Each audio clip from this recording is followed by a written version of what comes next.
주시는 하나님의 말씀은 시편 16편 10절과 11절 두 절을 봅니다. 시편 16편 10절과 11절입니다. 합독하도록 하겠습니다.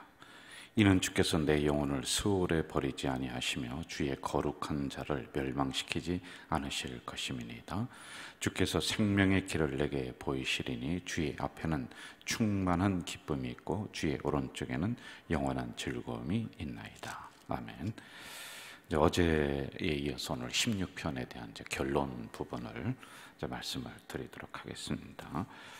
16편은 어제도 말씀을 드렸듯이 이 시편 한 편 안에 기승전결이 다 담겨 있습니다. 그래서 하나님 앞에 나아가는 자, 하나님이 어떻게 보호한다. 그리고 믿음의 절개를 가지고 살아가는 사람은 하나님이 어떻게 축복을 준다라고 하는 이런 부분을 우리들에게 가르쳐주고 있단 말이죠. 여러분, 오늘의 시대에 믿음을 버릴 수 있는 그런 분위기가 많이 형성이 됐어요. 진짜 믿음이냐 아니냐, 가짜냐 진짜냐라고 하는 것은 평상시에는 잘 우리가 모른다고 했습니다.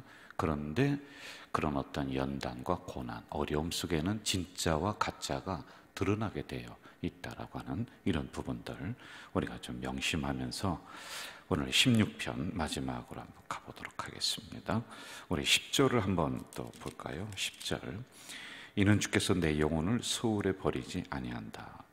여기서 영혼이라고 하는 것은 네페시라고 해요. 이것은 생명 또는 나 자신이라고 하는 이런 뜻입니다. 그래서 영혼, 하나님이 숨을 불어넣으셨다. 우리를 창조하시고 우리의 입에 숨을 불어넣으셨다.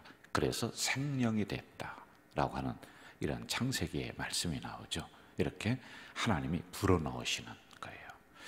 여러분, 우리는 영혼이 다 있어요. 그래서 사람들이 살아가다 뭐라고 하느냐면은 아이고 정신없다, 정신없다 이런 얘기를 해요. 이 정신, 눈에 안 보이죠? 그런데 있단 말이에요. 그리고 약간 이상한 행동을 하는 사람을 보고 뭐라고 하냐면 약간 정신이 오락가락하는 것 같다 이런 얘기를 해요. 이렇게 세상 사람들은 정신이라고 하지만은 우리는 영혼이라고 이렇게 이야기를 하는 겁니다. 이 영혼이 올바르게 돼야 돼요. 영혼이 똑바로 서 있어야 돼요. 우리의 마음, 영혼, 이게 더 중요하단 말입니다. 이 영혼이 썩잖아요. 이 영혼이라고 하는 것이 말씀을 제대로 먹지 못하면서 올바르게 서 있지 못하면은 여러분, 아무리 세상에 있는 부분들을 많이 가졌다 하더라도, 그리고 그것을 누린다 하더라도 결국에는 그 영혼이 타락하면은 죽음을 향해 나갈 수밖에 없는 이런 구조란 말입니다. 그래서 우리의 육체보다는 더 중요한 것은 영혼이다라고 하는 거예요. 이건 안 믿는 사람들도 이걸 알아요. 그들이 가지고 있는 육체적인 그런 모습보다는 그 사람의 정신, 그게 어떠냐에 따라서 사람들이 그 사람을 신뢰하고 또는 존경하고 이런단 말입니다. 우리 성도들은 이 영혼에 대한 이 부분을 사실은 정말 중요하게 생각하고 이것을 위해서 우리가 어떻게 이 영혼을 정말 건실하게 만들기 위해서 노력해야 되는가, 이것도 우리가 신경을 써야지만이 되는 부분들이란 말이에요. 이 부분은 조금 이따가 한 번 더 하도록 하고요. 그리고 음부가 나옵니다. 내 영혼을 음부에 버리지 말라. 음부는 스올이라고 하는 뜻인데요. 이것은 고대 이스라엘 백성들이 사람이 죽으면은 가는 지하 세계, 무덤으로다가 표현을 합니다. 무덤. 이거는 또 다른 의미로는 뭐냐면은 내가 어려움을 당하잖아요. 그리고 힘든 부분이 일어나잖아요. 그러면은 이 단어를 씁니다. 내가 지금 영원히 스올에 내려갔다. 음부에 내려갔다. 나의 상황이 지금 음부와 같다. 이거 무덤과 같다는 거예요. 여러분, 무덤의 특징은 뭐겠습니까? 희망이 없다는 거 아니겠어요? 캄캄하다는 거 아니겠어요? 그러니까 자기의 어려운 상황을 비유적으로 이렇게 표현을 하고 있다는 것이지요. 자, 이런 절박한 상황을 다윗이 맞이했다는 겁니다. 내 영혼을 음부에 버리지 아니하시되, 이러한 상황이라는 거예요. 그런데 하나님이 버리지 않도록 하나님이 지켜주신다. 왜 그런지 아십니까? 그냥 가만히 있어서 되는 것이 아니라 우리가 지금 시편을 보면서 계속적으로 나오는 문장이 뭐냐? 하나님 성산에 다윗은 뛰어 올라갔다 하나님 앞에 탄식하며 부르짖었다. 그러니 하나님이 지켜주시는 거예요. 이런 상황을 빗대서 지금 말씀하고 있다는 것입니다. 자, 여러분은 무덤처럼 희망이 없는 상태, 절망할 수밖에 없는 상태에서 과연 어디로 가서 도움을 청하고 어디로 뛰어 올라갑니까? 이런 상황 속에요. 어디로 가느냐는 거예요. 진정한 도움이 누구에게로부터 오느냐는 겁니다.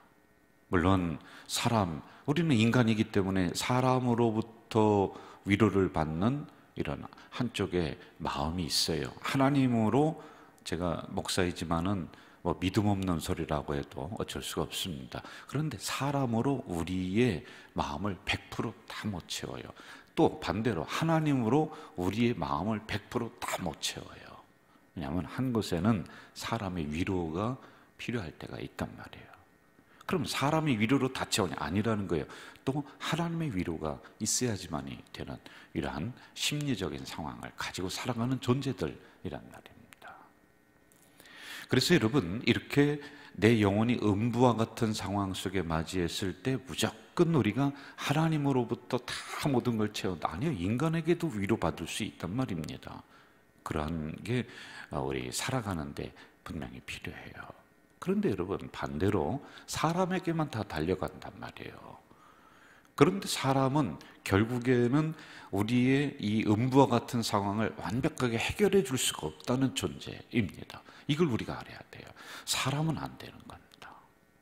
채울 수 있는, 위로받을 수 있는 구석은 필요하지만은 이걸로 근본적인 해석이 안 된다라고 하는 것이에요. 이걸 우리가 좀 살아가면서 깨달으면 좋을 것 같아요. 그래서 여러분, 다윗이 했던 것처럼 우리는 이런 상황 속에서 성산에 뛰어 올라오고 하나님 앞에 탄식하며 기도하는, 그랬을 때 하나님이 우리 16장에서도 우리가 봤듯이, 그리고 그 전에서도 봤듯이 하나님은 음부와 같은 상황에서 다시 생명의 길로 인도하시는 분이란 말입니다. 하나님의 항구가 되셔서 지켜주시는 분이란 말이에요. 자, 그 다음에 한번 좀 보세요. 주께서 내용을 소홀히 버리지 아니하시며 주의 거룩한 자를 멸망시키지 않으실 것입니다. 주의 거룩한 자, 주의 거룩한 자. 이게 누굽니까? 주의 거룩한 자. 이렇게 나와요. 자, 거룩한 자를 오늘로다가 다시 풀이를 해본다면은 하나님을 믿는 성도라고 이렇게 좀 볼 수가 있습니다. 그럼 성도는 누구냐라는 거예요. 성도는 우리입니다. 이런 형태로 금방 답을 가지고 오지 말고요. 우리가 한번 말씀을 통해서 과연 성도는 구체적으로 어떠한 사람들인가, 그래야지 우리에게 적용을 좀 할 수가 있지 않겠어요? 시편 31편에 이렇게 나와요. 너희 모든 성도들아 여호와를 사랑하라. 여호와께서 성실한 자를 보호하시고 교만히 행하는 자에게 엄중히 갚으시리라. 그럼 여기서도 두 가지를 얻을 수 있는 거예요. 성도는 하나님을 사랑하는 사람들, 그리고 성실하게 살아가는 사람들. 자, 그런데 여러분 보세요. 세상에 성실하게 살아가는 사람들은 수도 없이 많아요. 여러분, 우리보다 더 착해요. 예수 믿는 사람보다 더 성실하게 살고 우리보다 더 정직한 사람들 많아요.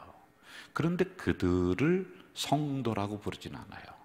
그래서 성도는 하나님을 사랑한다. 그러면 그 다음에 또 한번 보자고요. 시편 37편에 이렇게 나와요. 여호와께서 공의를 사랑하시고 그 성도를 버리지 아니하심이로다. 저희는 영영이 보호를 받으니 악인의 자손은 끊어지리라. 자, 여러분, 이 의미가 뭐겠습니까? 하나님 안에, 영역 안에 들어와 있는 사람들, 하나님을 사랑하되 내가 하나님을 따르기로 결단하고 그의 의와 그의 도, 그의 말씀을 준행하려고 그의 영역 안에 들어와 있는 사람들, 이란 말입니다. 조금 더 볼까요? 신약의 에베소서 1장 1절에 이렇게 얘기해요. 하나님의 뜻으로 말미암아 그리스도 예수의 사도된 바울은 에베소에 있는 성도들과 그리스도 예수 안에 신실한 자들에게, 성도들과 그리스도 예수 안에 있는 신실한 자들, 이게 이제 같은 의미거든요. 여러분, 신실한 자들이라고 하는 것은 믿음이 있되 그것을 실천하려고 하는 사람들이란 말입니다. 정리할게요. 우리가 착한 일 많이 한다고 해서 성도라고 하는 게 아니에요. 그런 사람을 거룩한 무리라고 하지 않습니다. 하나님을 사랑하려고, 그리고 또 하나님의 말씀을 지키려고 이미 결단했어요, 우리는요.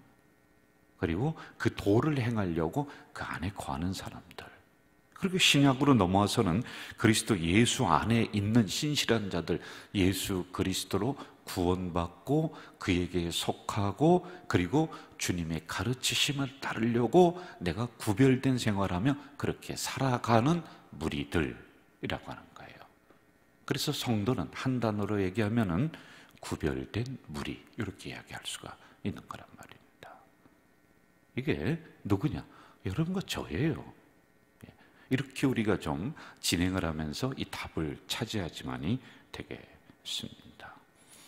자, 이러한 사람들, 거룩한 자를 어떻게 한다? 멸망시키지 않으실 것임이니이다. 이거는요, 확신에 찬 기도입니다. 하나님에게 속했으면은 하나님이 지켜준다는 거예요. 여러분, 이게요, 정말로 우리에게 와닿는 게 뭐냐면은, 저도 목회를 하면서요, 우리 성도가 더 중요하지 저 옆에 있는 어느 교회 성도가 더 중요하지 않아요. 솔직한 말로요. 내 안에 속해 있는 내 양이 최고예요, 최고. 같이 위험에 당한다, 좀 미안하지만은 우리 식구 먼저, 우리 양 먼저 내가 챙기는 거예요. 눈이 그쪽으로 가요, 여러분. 인간도 이렇단 말입니다.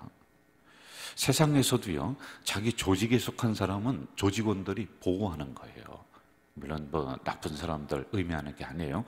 어디 단체에 속했다, 그럼 그 단체가 딱 보호를 합니다. 세상에서도 이러한 부분들이 있단 말이에요. 여러분, 우리가 하나님을 믿기로 작정했어요. 하나님을 사랑하기로 했어요. 그의 말씀을 따르기로 우리가 구별되게 행동을 하면서 그의 가르침에 따르기로 결단하며 그의 길을 걸어간단 말이에요. 그러면은 누가 지켜주겠습니까? 이미 내 식구인데, 하나님 식구인데 하나님이 지켜주는 거 아니에요? 이게 당연한 원리란 말이에요. 다윗은 이걸 여기서 강조를 또 하고 있단 말입니다. 우리가 한 가지 여기서 결단을 좀 해야지만이 될 게 있습니다. 우리가 성도로서 주님 말씀을 받으며 주님을 따르기로 결단했습니다. 그러면은요, 어떤 어려운 일이 있어도, 여기서 어려운 일이란 우리의 영혼이 음부에 처할지라도, 상황이 무덤과 같을지라도 우리는 주님의 말씀을 따르겠다라고 하는 이 태도를 변하지 말아야 돼요. 여러분, 이게 어제로 간다면은 이게 믿음의 절개가 있는 사람들 아니에요? 적어도 이건 있어야지 되는 거 아닙니까? 잘하고 못하고는 그 다음 차원이에요. 그러면은 그 안에 있단 말입니다. 구별된 무리들 안에 있으면은, 구별시켜 놨으면은 거기에 따른 어떠한 보장이 있어야 되고 보호하심이 있어야 되고, 이건 당연한 하나님이 해주셔야 될 일이란 말입니다. 그래서 이러한 부분을 우리가 오늘 이 새벽에도 염두에 두면서, 나는 하나님 벗어나지 않겠다, 나는 말씀 벗어나지 않겠다 라고 하는 이런 믿음의 절개로 나가야지만이 돼요. 11절로 한번 가볼까요? 11절 같이 읽어봅시다.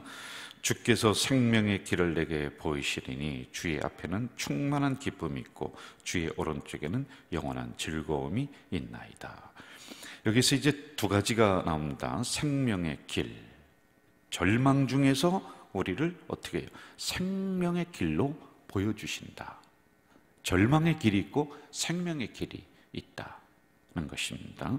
그리고 충만한 기쁨이 있다. 오른쪽에는 영원한 즐거움이 있다. 여러분, 오른쪽은 뭐라고 그랬습니까?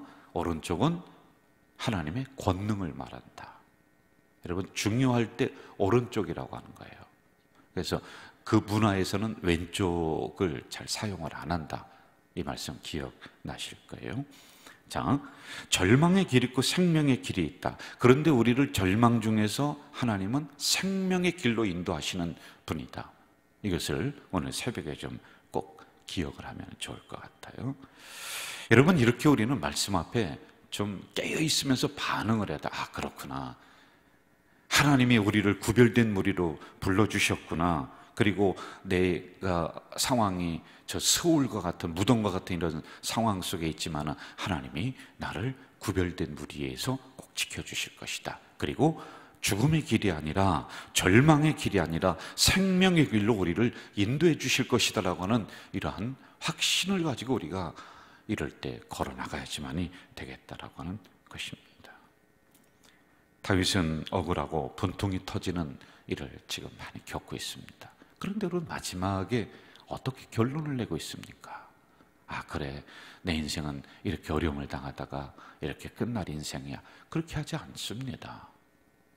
자기 상황이 그 영혼이 음부에 처할지라도 음부와 같은 상황에, 무덤과 같은 절망적인 상황이지만은 10절과 11절에 그것이 아니다. 이런 상황 속에서 하나님은 나를 지켜주실 것이다. 그리고 죽음의 길에서 나를 생명의 길로 인도하실 것이다. 그리고 결국에는 충만한 기쁨을 주시고 하나님 오른쪽에 나를 세워주실 것이다는 이런 확신을 가지고 걸어나간단 말입니다. 오늘 우리가 이 확신으로 나가야지 이겨나가야 될 세상이에요. 이거 없으면 우리는 이런 시대에 넘어집니다. 쓰러집니다. 왜? 환경이 서울과 같잖아요. 무덤과 같잖아요. 저는 이 새벽에 우리 가족 공동체에 정말 하나님이 필요한 말씀을 딱 주시는 것 같아요. 서울과 같은 이런 상황 속에서 여러분, 하나님은 결국에는 우리를 생명의 길로 인도하실 거예요. 생명의 길은 특별히 세 가지가 있습니다. 꼭 기억하세요. 축복의 길이다, 형통의 길이다, 믿음의 길이다. 이 길로 우리를 인도하실 그 하나님을 찬양하면서 오늘도 승리하며 나가는 우리 가족 공동체 식구들 되시길 주의 이름으로 축원합니다. 전능하신 아버지 하나님, 오늘도 다윗을 통해서 주시는 귀한 말씀이 있습니다. 우리의 영혼이 서울에 처해 있습니다. 그러나 거기에 버리지 않습니다. 우리의 상황이 서울과 같습니다. 무덤과 같습니다. 희망이 없고 절망과 같은 이런 상황이 펼쳐지고 있지만은 하나님이 거기에 우리를 버리지 않는다. 우리는 거룩한 자, 하나님에 속해 있는 성도이기 때문에, 하나님 영역 안에 있기 때문에, 하나님 말씀 따르기로 결단하며 나섰던 존재들이기 때문에 하나님이 지켜주신다는 이 믿음으로 오늘도 그 믿음의 길을, 형통의 길을, 축복의 길을 걸어가는 우리 성도들이 되도록 인도해 주시옵소서. 예수님의 이름으로 기도하옵나이다. 아멘. 하늘에 계신 우리 아버지, 아버지의 이름을 거룩하게 하시며 아버지의 나라가 오게 하시며 아버지의 뜻이 하늘에서와 같이 땅에서도 이루어지게 하소서. 오늘 우리에게 일용할 양식을 주시고 우리가 우리에게 잘못한 사람을 용서하여 준 것 같이 우리 죄를 용서하여 주시고 우리를 시험에 빠지지 않게 하시고 악에서 구하소서. 나라와 권능과 영광이 영원히 아버지의 것입니다. 아멘.